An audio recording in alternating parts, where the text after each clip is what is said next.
Dans ma vision du monde, la forêt amazonienne représente l'endroit le plus fascinant et mystérieux de notre planète au XXIe siècle, s'étendant à perte de vue sur une immense étendue de l'Amérique du Sud. Elle couvre près de 6 millions de kilomètres carrés, soit une superficie équivalente aux 3/4 des 48 États des États-Unis. Environ 60% de cette jungle luxuriante se trouve au Brésil, mais d'importantes parties se déploient aussi à travers certaines zones du Pérou, de la Colombie, de la Bolivie, du Venezuela, du Guyana, du Suriname et de la Guyane française. L'Amazonie, malgré son immense étendue sur le continent sud-américain, est remarquablement peu peuplée aujourd'hui, avec seulement environ 30 millions de résidents éparpillés sur son vaste territoire, ce qui est moins que la population de la Pologne. Si cette région était un pays indépendant, elle figurerait parmi les 10 pays les moins densément peuplés de la planète, avec une densité démographique d'environ 5 personnes par kilomètre carré en moyenne. Cependant, la plus grande concentration de population dans la forêt amazonienne se trouve dans une zone de densité élevée, presque au centre démographique de la région, où se situe la ville brésilienne de Manaus. Aujourd'hui, Manaus abrite plus de 2 millions d'habitants, ce qui en fait la 7e plus grande ville du Brésil. Sa position étrange, en plein cœur de l'Amazonie, la rend également la ville la plus isolée de tout l'hémisphère occidental, ayant une population de plus d'1 million de personnes. Car il n'existe aucune autre ville de taille comparable à moins de 1000 km à la ronde. Ainsi, comme vous pouvez l'imaginer, accéder à Manaus ne se fait pas comme pour la plupart des autres villes. À ce jour, il n'existe aucune route goudronnée reliant Manaus au cœur du Brésil, situé à plusieurs milliers de kilomètres à l'est. En théorie, on pourrait envisager de conduire depuis des villes telles que Sao Paulo ou Rio de Janeiro jusqu'à Manaus. Mais sur une grande partie de la route, notamment l'autoroute brésilienne 319, l'itinéraire reste non pavé. Lorsqu'il pleut, chose fréquente dans la forêt tropicale, cette portion non pavée de la route se transforme en un véritable bourbier boueux, isolé, sans réseau ni possibilité de faire appel à une dépanneuse pour vous tirer d'affaire. C'est pourquoi emprunter cette route représente un véritable risque, et même une fois arrivé à proximité de Manaus, l'accès à la ville nécessite encore de prendre un ferry pour traverser le fleuve Amazone, car aucun pont ne le franchit sur toute sa longueur. La seule route principale entièrement pavée reliant Manaus au reste du monde se dirige vers le nord, en direction du Venezuela via l'autoroute brésilienne 174. Cet itinéraire rend théoriquement possible de rejoindre le reste du Brésil en toute sécurité par des routes goudronnées. Mais le problème est que vous devez contourner une grande partie du continent, en passant par le Venezuela, la Colombie et le Pérou, avant de revenir au Brésil. Cela signifie que, dans la pratique, la majorité des habitants du reste du pays qui se rendent à Manaus le font généralement non par la route, mais en avion ou en bateau sur le fleuve Amazone, qui est navigable par des navires de haute mer sur environ les 2/3 de son parcours, pénétrant profondément à l'intérieur du continent. Un autre foyer de forte densité de population au cœur de l'Amazonie moderne est la ville péruvienne d'Iquitos, qui compte aujourd'hui environ 500 000 habitants. En théorie, elle est encore plus isolée que Manaus, non pas en raison de la distance qui la sépare des autres grandes villes, mais à cause des défis logistiques. À l'exception d'une seule route sans issue de 100 km qui mène à la ville voisine de Nota, il n'existe aucune autre route reliant Iquitos au reste du monde. Cela en fait la plus grande ville au monde inaccessible par voie terrestre, sans pour autant être située sur une île. Iquitos s'est développée précisément à cet endroit car elle se trouve sur une portion du fleuve Amazone qui reste entièrement navigable jusqu'à l'océan Atlantique. Cette voie fluviale offre ainsi une route naturelle, gratuite et facilement accessible pour les commerçants péruviens et brésiliens, permettant de transporter les ressources amazoniennes vers le marché mondial, plutôt que d'utiliser des voitures, camions ou trains. Le fleuve Amazone assure presque à lui seul tout le transport vers les quelques grandes villes modernes de la région, comme Manaus et Iquitos. En naviguant sur le fleuve, il n'est pas rare de croiser des stations-service flottantes et des supérettes destinées aux bateaux plutôt qu'aux voitures. Ainsi, comme on peut s'y attendre, il est extrêmement difficile de trouver une infrastructure routière adéquate à travers l'Amazonie. Même les grandes communautés vivant dans cette région n'ont pas vraiment de route principale qui les relie à l'extérieur. Car le fleuve Amazone reste leur principal moyen de transport et de connexion avec le reste du monde. Cela signifie qu'il existe d'immenses zones de la forêt amazonienne qui sont totalement dépourvues de route, rendant la conduite à travers la majorité de cette région quasiment impossible. De plus, randonner à pied dans la forêt tropicale est un processus extrêmement laborieux en raison de l'incroyable densité arboricole. Une fois que vous quittez les grandes agglomérations et les principales routes, on estime qu'il y a environ 390 milliards d'arbres densément regroupés dans l'ensemble de l'Amazonie, soit presque 4 fois plus d'arbres que d'étoiles dans la Voie lactée. Un seul kilomètre carré de cette forêt peut contenir jusqu'à 150 000 arbres, ainsi que bien plus de 990 000 tonnes de biomasse végétale. Ce fait est clairement visible lorsque vous observez des images de la ville de Manaus qui se situe juste à la lisière de la forêt amazonienne. D'un côté, vous avez une ville dense qui ressemble à une île de civilisation, et de l'autre, des kilomètres de forêt tropicale extrêmement dense, pratiquement dépourvue de population. Observer la surface de l'Amazonie depuis le sol, au-delà du fleuve Amazone ou de rares routes et implantations disséminées, a toujours été très difficile. De même, pendant une grande partie de l'histoire moderne, observer la forêt amazonienne depuis les airs, que ce soit avec des avions ou des satellites, était presque impossible à cause de l'incroyable densité et épaisseur de la canopée qui recouvre toute la région. En conséquence, la vaste étendue de la forêt amazonienne, cachée sous la canopée visible depuis le ciel, abrite sans doute la plus grande quantité de terre encore inexplorée et non cartographiée à la surface de la Terre au XXIe siècle. Certains scientifiques vont même jusqu'à dire que nous en savons moins sur cette forêt que sur la surface de Mars. C'est pourquoi, selon moi, c'est l'endroit le plus mystérieux et fascinant qui reste sur la carte au XXIe siècle. Mais grâce aux récentes avancées dans les domaines de la cartographie et de l'archéologie, notamment avec la technologie LIDAR, il est enfin possible, après tout ce temps, de percer la canopée autrefois impénétrable de la forêt amazonienne, pour observer sa surface comme jamais auparavant. La dernière vaste étendue vierge de la planète, recouverte par la plus grande forêt tropicale du monde, commence enfin à être cartographiée et explorée. Ce que nous avons déjà découvert là-bas au cours de la dernière décennie est si bouleversant que cela pourrait bien transformer nos conceptions de l'histoire et de la science. Et il est probable que des découvertes encore plus incroyables y seront faites dans un avenir proche. Pour comprendre pourquoi certaines de ces récentes découvertes sous la canopée amazonienne ont été si étonnantes, il faut d'abord saisir la vision historique généralement admise sur cette région par les universitaires pendant des siècles. Comment ces conclusions ont été atteintes et pourquoi elles ont soudainement commencé à être remises en question, notamment au cours des années 2020. En effet, durant des siècles, la croyance dominante était que l'Amazonie avait toujours été un environnement sauvage, intact et presque vierge, très peu modifié ou perturbé par les êtres humains. Cette vision a été renforcée par le fait que, pendant plusieurs siècles, depuis l'arrivée des Européens dans les Amériques, l'Amazonie a toujours semblé très peu peuplée, principalement par des peuples indigènes vivant en petits groupes tribaux de chasseurs-cueilleurs. Cette perception s'explique en grande partie par la qualité des sols, extrêmement pauvres et très peu fertiles dans l'ensemble de la forêt amazonienne, rendant difficile une agriculture à grande échelle, indispensable au développement des civilisations plus vastes et complexes. Mais c'est une idée assez étrange à première vue, car cela paraît presque contre-intuitif de dire que les sols de l'Amazonie sont médiocres pour l'agriculture, alors qu'ils soutiennent pourtant plus de 390 milliards d'arbres dans la forêt la plus dense et biodiversifiée du monde. La raison derrière cela est cependant fascinante. En effet, l'une des principales sources de nutriments pour les plantes de la forêt amazonienne provient d'une source totalement inattendue, située très loin sur un continent complètement différent. Ici, à l'extrémité sud du désert du Sahara, au cœur du Tchad, se trouve la dépression de Bodélé, un ancien lit de lac asséché qui faisait autrefois partie du méga-Tchad, un immense lac primordial, avant qu'il ne disparaisse sous l'effet de l'expansion du Sahara il y a plusieurs milliers d'années. Aujourd'hui, ce lit asséché dans la dépression de Bodélé renferme d'importantes quantités de minéraux issus de roches exposées, constitués de micro-organismes morts riches en phosphore, un nutriment essentiel qui favorise la croissance des plantes. Les puissants vents alizés qui traversent le Sahara d'est en ouest soulèvent d'immenses quantités de poussière saharienne, y compris celles riches en phosphore provenant de la dépression de Bodélé. Ces vents transportent cette poussière sur des millions de kilomètres à travers l'Atlantique, jusqu'en Amérique du Sud, où environ 28 millions de tonnes de poussière saharienne tombent chaque année sur la forêt amazonienne. Parmi elles, environ 22 000 tonnes de phosphore, ramassées dans la dépression de Bodélé au Tchad, apportent à l'Amazonie les nutriments essentiels à la croissance des plantes. Cependant, en raison de précipitations très abondantes dans toute la forêt amazonienne, les nutriments provenant du Sahara sont rapidement lessivés du sol et finissent par se déverser dans le fleuve Amazone.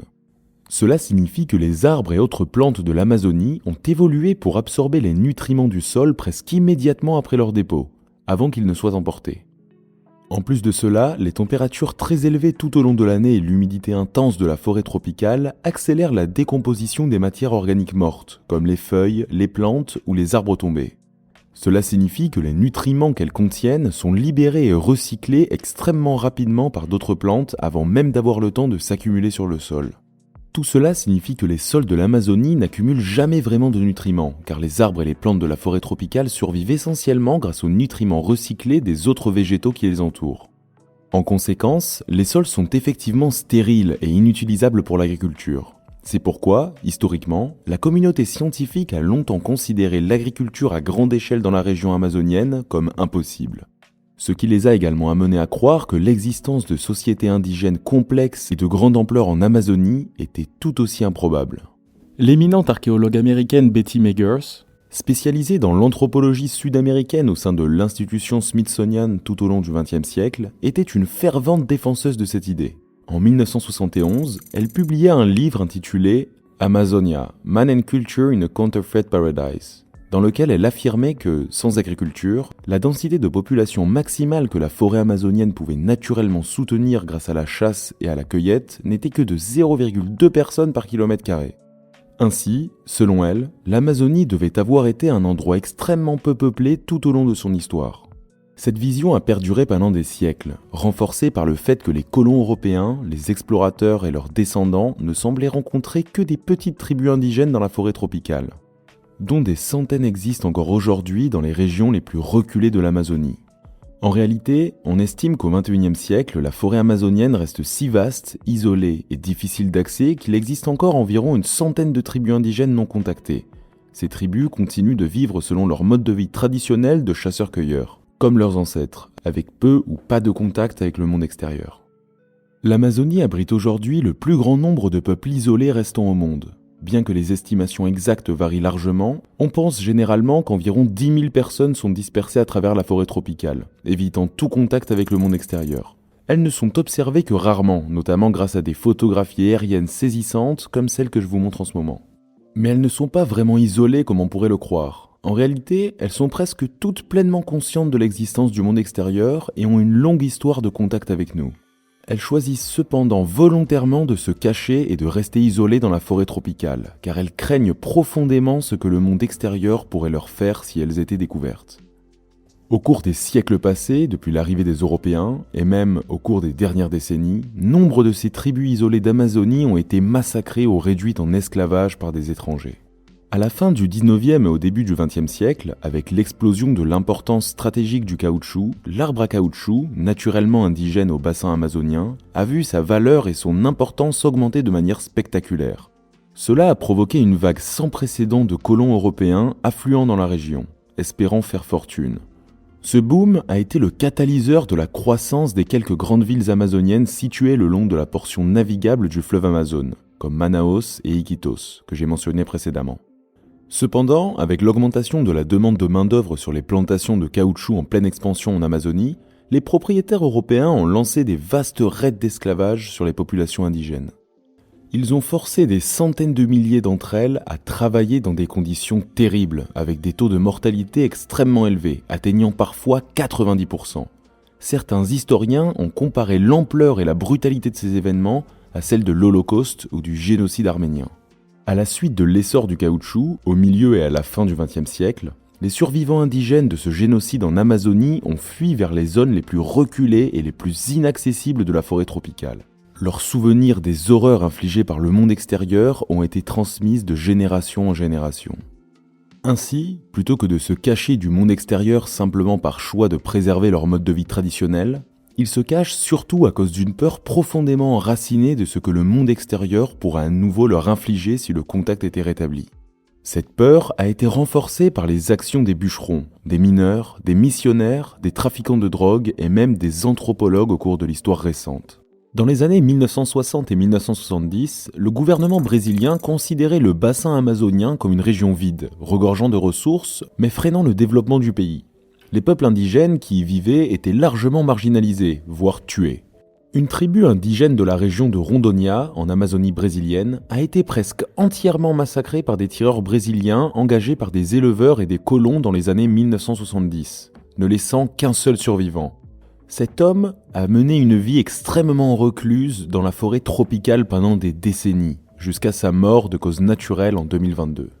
Pendant des décennies, personne ne savait rien de cet homme, ni son nom, ni sa langue, ni même celui de sa tribu disparue. Cependant, ses peurs et son désir intense de rester à l'écart du monde extérieur étaient bien compris, car il tirait souvent des flèches sur quiconque tentait de le contacter. Il a fini par être surnommé l'homme de la forêt, à cause des profondes tranchées qu'il creusait fréquemment autour de ses campements pour se protéger.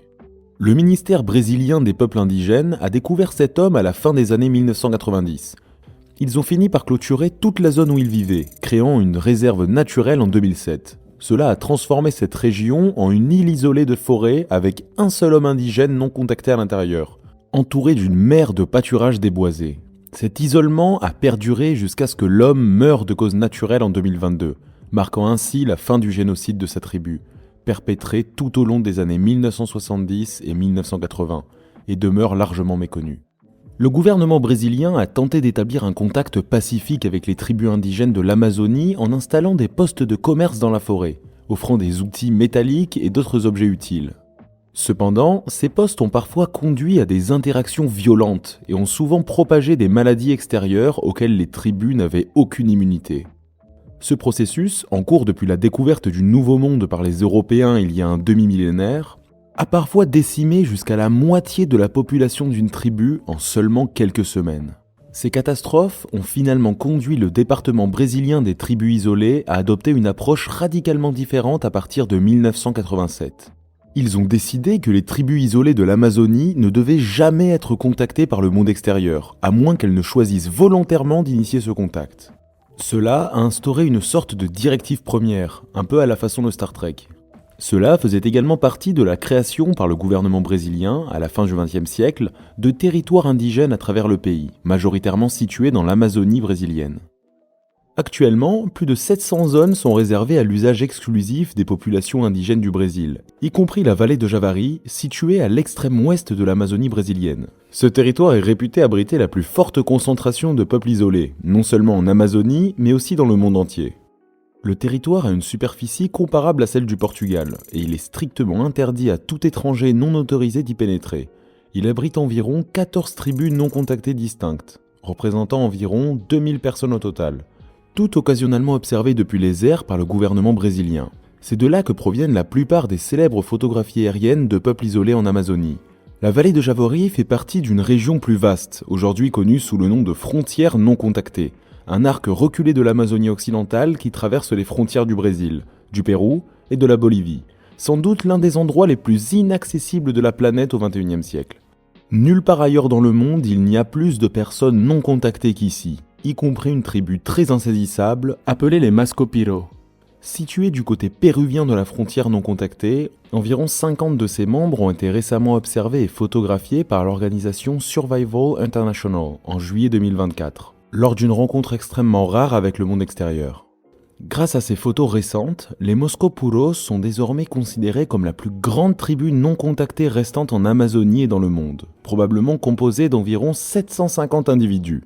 Leur localisation a également été signalée à seulement quelques kilomètres d'une entreprise de bûcheronnage active, que Survival International considère comme une menace pour la survie de la tribu.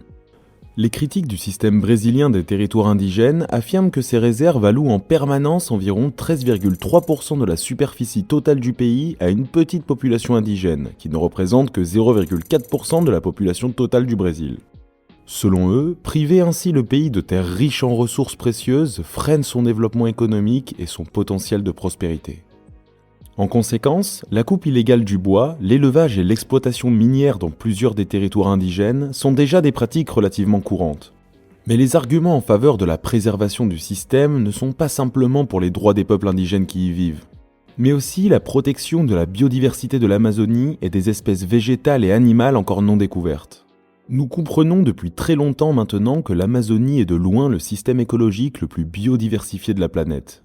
On estime qu'une espèce connue sur 10 dans le monde vit dans cette forêt, y compris au moins 2,5 millions d'espèces d'insectes, des dizaines de milliers d'espèces de plantes et environ 2000 espèces d'oiseaux et de mammifères.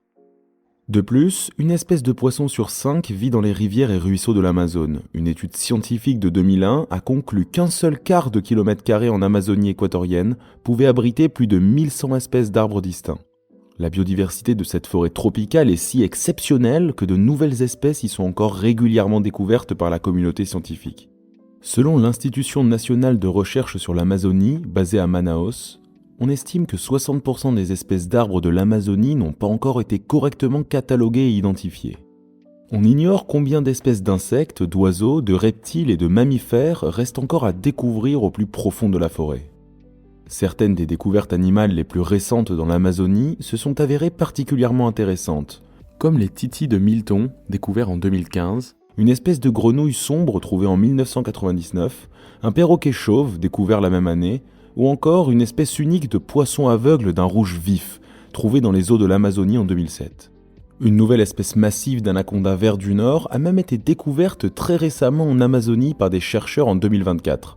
Elle pourrait potentiellement être la plus grande espèce de serpent au monde, bien que cela reste à confirmer. Certains scientifiques craignent que le rythme actuel de la déforestation ne détruise les espèces inconnues plus rapidement qu'elles ne sont découvertes. Et il est probable que des espèces disparaissent avant même que la communauté scientifique n'en prenne conscience. Il existe aussi une faible possibilité que, dans les zones les plus inexplorées et non cartographiées de la forêt, des animaux exotiques de grande taille restent encore à découvrir. L'un des exemples les plus marquants de l'histoire récente est la découverte du saola, une grande créature bovine vivant dans la jungle vietnamienne. Découverte de façon inattendue en 1992 et photographiée pour la première fois en 1993. Les profondeurs de l'Amazonie sont encore plus reculées et difficiles d'accès que la région où le saola a été découvert au Vietnam. Alors, qui sait ce qui pourrait y être caché ? Une légende très populaire circule parmi plusieurs tribus indigènes de l'Amazonie au sujet d'un monstre mythique, souvent appelé le Mapingari. Bien que les descriptions varient beaucoup d'une tribu à l'autre, certains pensent que de nombreuses caractéristiques du Mapingari ressemblent à celles du paresseux géant, le Megatherium, qui vivait autrefois en Amérique du Sud avant de probablement disparaître il y a environ 11 000 ans. Le Megatherium, un paresseux géant de la taille d'un éléphant africain moderne, coexistait autrefois avec les premiers habitants de l'Amérique du Sud. Une découverte récente en 2023, près de l'Amazonie, a révélé un ensemble d'os de Megatherium transformés en bijoux, suggérant que les peuples indigènes vivaient à proximité de cette créature massive. Cette connaissance aurait pu être transmise oralement de génération en génération, devenant ainsi la source de la légende du Mapingari moderne. Cependant, malgré la fascination autour de cette créature mythique, certains spéculent que les rapports continus du Mapingari par les tribus amazoniennes pourraient indiquer que le Megatherium aurait pu survivre, se cachant encore dans les profondeurs inexplorées de la forêt tropicale. Toutefois, cette hypothèse semble peu probable. Une créature de cette taille laisserait derrière elle des signes évidents de son existence, tels que des carcasses, des poils, des excréments ou d'autres indices biologiques. Or, à ce jour, aucune preuve tangible n'a été découverte qui soutiendrait cette théorie. Et même si l'Amazonie est un endroit vaste et reculé, cacher une créature de cette taille pendant aussi longtemps est presque impossible. Cela n'empêche pas que l'idée soit divertissante, et ouvre la porte à de nombreuses spéculations. Si un grand animal terrestre encore inconnu de la science devait exister quelque part aujourd'hui, ce serait probablement au plus profond de l'Amazonie, dissimulé sous la canopée dense. Bien que les découvertes récentes n'aient pas révélé de créatures légendaires, l'une d'entre elles est presque aussi fascinante qu'une telle trouvaille. En 2011, un géoscientifique nommé Andrés Russo, qui a grandi entre le Pérou, le Nicaragua et les États-Unis, s'est lancé à la recherche d'une mystérieuse rivière bouillante dont il avait entendu parler durant son enfance. Les légendes racontaient que cette rivière existait quelque part dans les profondeurs de l'Amazonie péruvienne. Cette même année, il partit en expédition et découvrit effectivement cette rivière légendaire, à des centaines de kilomètres du volcan le plus proche, connue aujourd'hui sous le nom de Chanetesca. Cette rivière s'étend sur 6,5 km et ses eaux atteignent une température brûlante de près de 86 degrés. Techniquement, l'eau n'est pas bouillante, mais elle est suffisamment chaude pour tuer instantanément tout animal ou personne malchanceuse qui y tomberait. Les peuples indigènes locaux connaissent cette rivière depuis des générations, mais avant que Russo ne la découvre en 2011, elle était restée complètement inconnue du monde extérieur, à l'exception des légendes. On sait désormais qu'il s'agit de la rivière bouillante la plus longue et la plus chaude connue au monde. Cette merveille naturelle, aussi large qu'une rue à 2 voies, et atteignant près de 5 mètres de profondeur à certains endroits, est encore plus mystérieuse du fait qu'aucune activité volcanique ne justifie une telle chaleur. En réalité, c'est une caractéristique géothermique sous la région qui en est la cause. Près d'un siècle avant l'expédition de Russo dans l'Amazonie péruvienne, qui a révélé la rivière bouillante à la science occidentale, un autre explorateur occidental s'était lancé dans une série d'expéditions à travers l'Amazonie, basées uniquement sur des légendes et des rumeurs de civilisations perdues et de ruines cachées au cœur de la forêt, malgré le scepticisme académique. Au début du XXe siècle, le Britannique Percy Harrison Fawcett devint obsédé par la recherche d'une civilisation perdue qu'il croyait exister dans la forêt amazonienne et qu'il surnomma la ville perdue de Z. Ses convictions étaient en partie nourries par les récits historiques des premiers explorateurs européens de l'Amazonie, comme celui du conquistador espagnol Francisco de Orellana, qui fut le premier Européen à naviguer sur toute la longueur du fleuve Amazone entre 1541 et 1542, lors de sa quête pour la légendaire cité d'Eldorado. Lors de son premier voyage à travers l'Amazonie, Orellana rapporta avoir découvert plusieurs grandes villes indigènes, caractérisées par des populations denses, des armées organisées, des villes fortifiées, des routes bien entretenues et même des projets de construction monumentaux. Pendant des siècles, ces récits furent largement considérés comme des simples exagérations d'un conquistador en quête de gloire. De nombreuses expéditions furent menées dans les siècles qui suivirent pour retrouver ces mystérieuses cités perdues, mais aucune ne réussit à confirmer ces récits. Ces légendes ont inspiré Percy Fawcett, qui lança ses propres expéditions au début du XXe siècle pour tenter de retrouver ce qu'il appelait la ville perdue de Z. Entre 1906 et 1924, Fawcett mena 7 expéditions à travers l'Amazonie, se concentrant principalement sur le sud-est de l'Amazonie brésilienne ainsi que sur l'ouest de la Bolivie et du Pérou. Cependant, malgré ses efforts acharnés pendant près de 2 décennies, il ne découvrit aucune grande ruine en pierre, aucune ville perdue et ne croisa que des petits groupes de tribus vivant dans des villages modestes. En 1925, Percy Fawcett organisa sa 8e et finalement dernière expédition pour retrouver la ville perdue de Z. Il était accompagné de son fils, d'un ami, de 2 chevaux, 8 mulets et 2 chiens. Partant de la ville de Cuiabá, à la frontière de l'Amazonie dans l'ouest du Brésil, ils s'enfoncèrent dans la forêt après avoir traversé la haute rivière Xingu. Aucun d'entre eux ne fut jamais revu ni entendu à nouveau.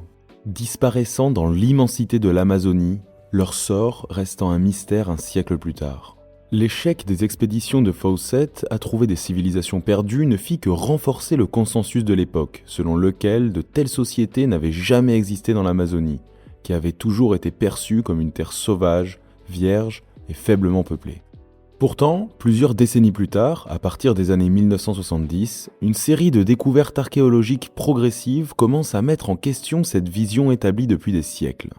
En 1977, un chercheur nommé Omnar Diaz découvrait une série de grands géoglyphes artificiels dans la région de Luer en Amazonie brésilienne, sur des terres récemment déboisées. Ces découvertes furent même confirmées lors de survols en avion. Depuis lors, des centaines de ces géoglyphes complexes ont été découverts à travers la région, et leur construction est datée entre 1 après Jésus-Christ et 1250. Cette découverte a ravivé l'intérêt pour l'existence possible de civilisations précolombiennes avancées qui auraient prospéré dans la forêt tropicale, mais qui étaient jusqu'alors passées inaperçues. Dans la vallée de l'Apono, en Amazonie orientale équatorienne, des traces d'anciens peuplements furent mises à jour dans les années 1970. Les découvertes se sont multipliées avec les fossiles menés dans les années 1990 par des archéologues, sous la direction de Steven Rostin, du Centre national français pour la recherche scientifique. Ils mirent à jour de larges tranchées creusées ainsi que des routes autrefois recouvertes par la végétation dense de la forêt tropicale. À peu près à la même époque, dans les années 1990, une autre équipe d'archéologues, dirigée par Michael Hackenberger, de l'Université de Floride, entreprit d'explorer la haute région de Xingu, au Brésil, tout près de la zone où Percy Fawcett avait mystérieusement disparu dans les années 1920, en cherchant la ville perdue de Z. Au fil de leurs recherches, ils découvrirent d'anciennes routes, ponts et tranchées, révélant les contours de murs, de douves et de chemins oubliés depuis longtemps. Après des décennies de fouilles, cette région a révélé au moins 19 grands villages précolombiens préplanifiés, avec des places circulaires soigneusement agencées. Lorsque l'on parle de villages préplanifiés, cela signifie que ces villages ont été conçus de manière organisée et réfléchie avant leur construction, contrairement à des établissements spontanés. Cependant, malgré ces découvertes impressionnantes, les chercheurs hésitaient encore à considérer cette zone comme une véritable région urbanisée du passé précolombien, en partie à cause de la perception dominante selon laquelle l'Amazonie avait toujours été trop hostile pour abriter des sociétés complexes à grande échelle. Aucun des peuplements découverts dans la haute région du Xingu ne présentait des centres urbains clairement définis, ni d'architecture monumentale comme des temples en forme de U ou des pyramides, que l'on pourrait attendre de grandes civilisations. Il semblait plutôt constituer une collection de villages amazoniens regroupés, plutôt que de représenter une véritable civilisation à grande échelle. Cependant, leur découverte a encouragé d'autres recherches dans d'autres régions de l'Amazonie, comme dans la région de Llanos de Moros, en Amazonie bolivienne du Nord. Là aussi, des recherches sur le terrain et des études de détection à distance ont révélé un schéma similaire à celui de la haute région de Singu. Des dizaines, voire des centaines de petits villages éparpillés à travers une zone d'une taille équivalente à la moitié de la Corse. Même si des kilomètres de canaux et de chaussées ont été découverts ici et qu'il y avait des preuves abondantes d'agriculture précolombienne et de gestion forestière, les problèmes logistiques liés à la cartographie de toute cette région, profondément reculée dans la forêt tropicale et masquée par la canopée la plus dense du monde, ont rendu presque impossible de relier tous les points de la région. Pendant un certain temps, il restait donc peu clair si tous ces petits peuplements étaient effectivement connectés entre eux ou non. Les signes d'une civilisation perdue potentielle dans l'Amazonie bolivienne étaient présents depuis des décennies, mais sans la découverte d'un centre urbain clair, les chercheurs n'avaient jusqu'alors qu'une série de villages éparpillés. Tout cela allait changer de manière radicale. Très récemment, en 2022, lorsqu'une équipe d'archéologues opérant dans la région dirigée par E.O. Pummers, de l'Institut archéologique allemand, publia un article retentissant sur la revue Nature. Son équipe adopta une nouvelle approche révolutionnaire en utilisant une technologie qui bouleverse rapidement le domaine de l'archéologie et notre compréhension de ce qui se trouve sous la forêt amazonienne. Le LIDAR, Light Detection and Ranging. Volant dans un hélicoptère à environ 200 mètres au-dessus du sol de la forêt tropicale, l'équipe utilisa un système LIDAR embarqué pour projeter un nuage de faisceaux infrarouges vers le sol. Ces faisceaux traversent la canopée dense, frappent le sol et rebondissent jusqu'au système embarqué sur l'hélicoptère, mesurant ainsi la distance entre eux et le sol. À mesure que l'hélicoptère survolait la région, le système LIDAR créait progressivement un nombre colossal de points de données, finissant par générer une carte haute résolution de la région étudiée, mais sans les arbres, révélant ainsi ce qui se cache réellement sous la canopée. En utilisant cette technique moderne, l'équipe dirigée par E.O. Pummers a effectué des relevés cartographiques LIDAR dans 6 zones différentes de la région de Llanos de Mos, révélant un total de 26 sites archéologiques uniques, dont 11 étaient totalement inconnus de la science jusqu'alors. Parmi ces sites, 2 se sont révélés particulièrement intéressants. Pour la première fois dans l'histoire moderne, les cartes LIDAR ont montré qu'il s'agissait de véritables villes précolombiennes importantes, complètes avec l'architecture monumentale qui manquait jusque-là dans les nombreuses recherches menées en Amazonie au cours des 5 derniers siècles. Ces sites comprenaient des pyramides coniques en briques de boue s'élevant à plus de 21 mètres de haut, comparables en taille à plusieurs pyramides mayas d'Amérique centrale. Ces pyramides servaient de point d'ancrage à un réseau de petits peuplements connectés par des chaussées et des routes qui s'étendaient sur plusieurs kilomètres.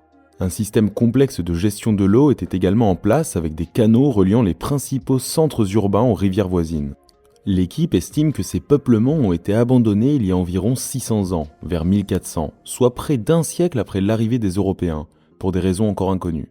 Leur découverte a finalement prouvé que des sociétés complexes et densément peuplées, capables de construire une architecture monumentale, ont effectivement existé dans la forêt amazonienne à un moment donné du passé précolombien.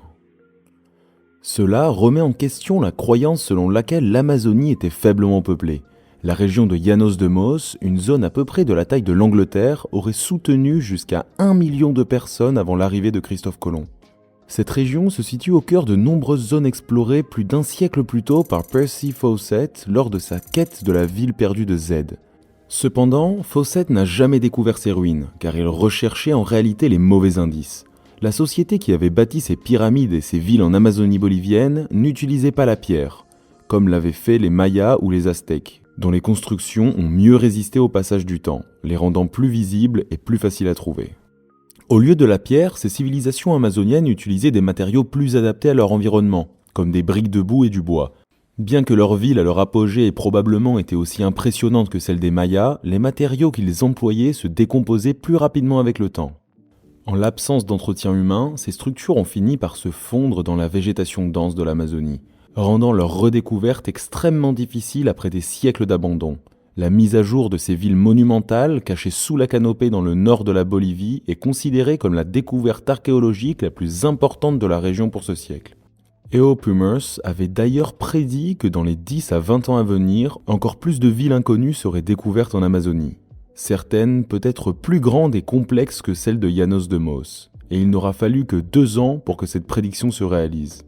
En janvier 2024, un autre article retentissant a été publié par Steven Rostin et son équipe, présentant les résultats de leur année de recherche dans la vallée d'Apono, en Amazonie équatorienne. Comme je l'ai mentionné précédemment, Steven Rostin et son équipe du Centre national français pour la recherche scientifique étaient engagés dans la recherche sur le site de la vallée d'Apono en Amazonie équatorienne depuis les années 1990.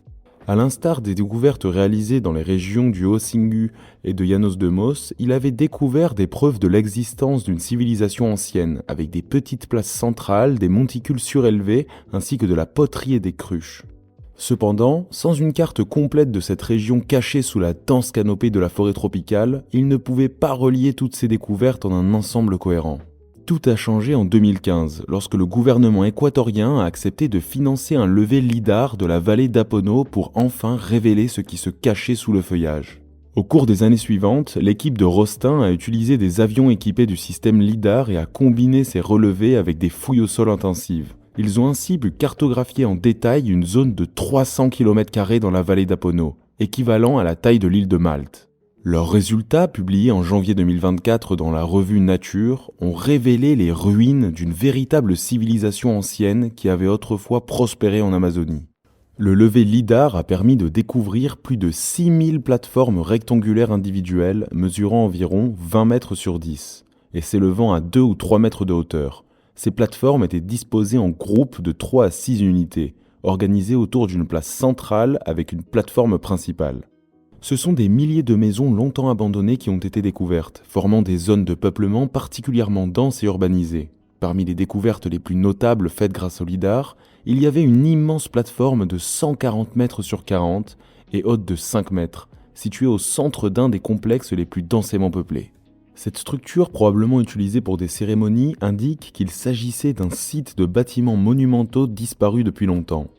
Autour de ces zones de peuplement, des réseaux de champs agricoles ont été mis en évidence, accompagnés de créneaux de drainage complexes.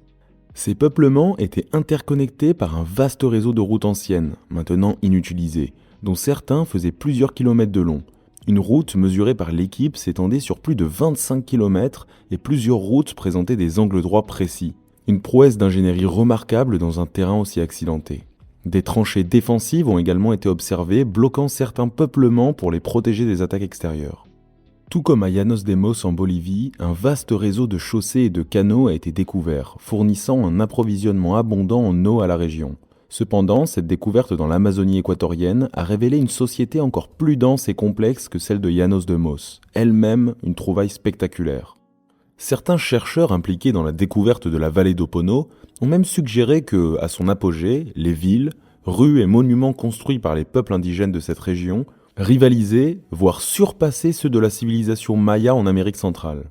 Alors que l'équipe de recherche reste prudente sur les estimations précises de la population, Anton Dorisson, coacteur de l'article sur la découverte, a avancé l'idée que jusqu'à 30 000 personnes auraient pu vivre dans la vallée d'Apono à son apogée. Cela placerait cet établissement à une échelle comparable à celle de Londres à l'époque romaine. D'autres experts vont encore plus loin et estiment que le site aurait pu soutenir une population allant jusqu'à 100 000 habitants ou plus, ce qui en ferait l'un des plus grands établissements humains de son époque. L'autre aspect fascinant de cette découverte est son ancienneté. Il est estimé que cette civilisation aurait existé entre 500 avant Jésus-Christ et 300 à 600 après Jésus-Christ. Une période coïncidant avec celle de l'Empire romain en Europe occidentale. Ainsi, cette civilisation aurait perduré environ un millénaire avant d'être abandonnée. Lorsque les conquistadors européens sont arrivés en Amazonie, ces ruines étaient déjà enfouies sous la forêt depuis environ 1000 ans. Ce qui explique pourquoi elles ne furent redécouvertes que récemment, à la fin du XXe siècle et au début du XXIe siècle. Il est extrêmement rare qu'une civilisation entièrement nouvelle, jusque-là inconnue de l'histoire, soit découverte au XXIe siècle. Mais c'est exactement ce qui s'est produit avec la découverte du site de la vallée d'Apono. Ce qui en fait, selon moi, l'une des découvertes archéologiques les plus importantes de ce siècle. La région environnante, située sur le versant oriental des Andes, bénéficie de sols plus riches que le reste de l'Amazonie, en raison de la fertilisation par des cendres volcaniques provenant des volcans à proximité. Cela explique également pourquoi le site a finalement été abandonné. Une éruption volcanique massive dans la région aurait pu causer une catastrophe d'une ampleur telle qu'elle a rendu la région inhabitable. Des poches de sol fertile, appelées terra petra ou sol noir, ont récemment été découvertes un peu partout dans la forêt amazonienne par des archéologues. Il est maintenant compris que ces sols ont été créés par des peuples indigènes, qui mélangeaient du charbon, des eaux, du compost et du fumier au sol stérile de l'Amazonie. Le charbon en particulier restait stable dans le sol pendant des milliers d'années, aidant à lier et à retenir les minéraux et nutriments, tout en donnant au sol sa couleur noire caractéristique. Grâce à cette technique, les peuples indigènes ont pu fertiliser des terres initialement pauvres. Et des parcelles de terra preta ont été découvertes dans toute la forêt au cours des dernières décennies. Nous commençons tout juste à comprendre ce qui pourrait être caché dans l'Amazonie. Avant l'arrivée des Européens, cette région était en réalité densément peuplée, abritant des civilisations complexes avec potentiellement jusqu'à 8 millions de personnes y vivant vers l'an 1500. On pense désormais qu'à la même époque, environ 1/5 de l'actuelle forêt amazonienne était en fait une savane ouverte, ce qui facilitait la prospérité de ces civilisations. Cet environnement s'est progressivement refermé sous la végétation de la forêt tropicale au fil des siècles après l'arrivée des Européens et les catastrophes qu'ils ont provoquées. Les maladies introduites par les Européens, comme la variole et la rougeole, combinées à leur violence, ont décimé les populations indigènes des Amériques, y compris celles de l'Amazonie. Lorsque Francisco de Orellana a navigué sur le fleuve Amazone dans les années 1540, il a probablement effectivement rencontré des grands établissements et des sociétés organisées dans cette région. Cependant, au cours des siècles suivants, les maladies et la brutalité des colonisateurs ont continuellement réduit la population indigène de la forêt. En 1500, on estime que la population indigène de l'Amazonie s'est levée à 8 millions de personnes. Mais avec l'introduction des maladies européennes et les violences, cette population a chuté drastiquement. Vers 1900, la population était probablement tombée à moins d'1 million, et dans les années 1980, elle avait encore diminué pour atteindre moins de 200 000 personnes. Loin d'être une nature sauvage restée intacte, l'Amazonie est en réalité le paysage post-apocalyptique le mieux préservé au monde. La forêt, ayant repris ses droits au fil des siècles sans aucune gestion humaine, a si bien dissimulé les traces des anciennes civilisations que nous n'avons réalisé que tout récemment qu'il s'agissait d'un vaste paysage façonné par l'homme. Ce n'est que ces dernières années que cette révélation a été faite, nous montrant que l'Amazonie cachait un paysage civilisationnel post-apocalyptique majeur. Cela signifie qu'il est tout à fait possible que d'autres découvertes vont encore être faites dans cette région. L'équipe ayant réalisé la grande découverte dans la vallée d'Apono, en Équateur oriental, se prépare d'ailleurs déjà à explorer un autre site adjacent de 300 km², qui pourrait révéler de nouvelles découvertes tout aussi révolutionnaires. Alors que de plus en plus de scientifiques et d'explorateurs utilisent le lidar au XXIe siècle pour progressivement dévoiler les secrets cachés sous le feuillage dense de l'Amazonie, nous commencerons enfin à comprendre la carte complète de la forêt amazonienne dans les années à venir. Il est impossible de prédire quelle grande découverte archéologique nous y attend. La faible densité de population actuelle dans la forêt signifie que les ruines et reliques de ces civilisations autrefois prospères sont restées presque complètement intactes pendant des siècles, voire des millénaires. En conséquence, l'Amazonie demeure le dernier grand site sur Terre où des merveilles archéologiques encore inconnues attendent d'être redécouvertes et comprises. L'Amazonie pourrait bien devenir l'épicentre des grandes découvertes archéologiques pour le reste de cette décennie et dans les années 2030. Alors restez attentifs, car nous sommes à l'aube de révélations archéologiques majeures. L'histoire de l'Amazonie, longtemps oubliée, est sur le point d'être réécrite. La vidéo touche à sa fin, nous continuerons d'explorer ces situations géographiques et bien d'autres sujets dans les semaines à venir. Assurez-vous de vous abonner et d'activer la cloche pour ne rien manquer. Si cette vidéo vous a plu, n'oubliez pas de laisser un like et de partager vos réflexions dans les commentaires ci-dessous. C'est toujours très intéressant de vous lire. Cliquez ici pour découvrir notre dernière vidéo sur pourquoi l'Ukraine attaque la Russie. Merci de nous avoir regardés et à très bientôt.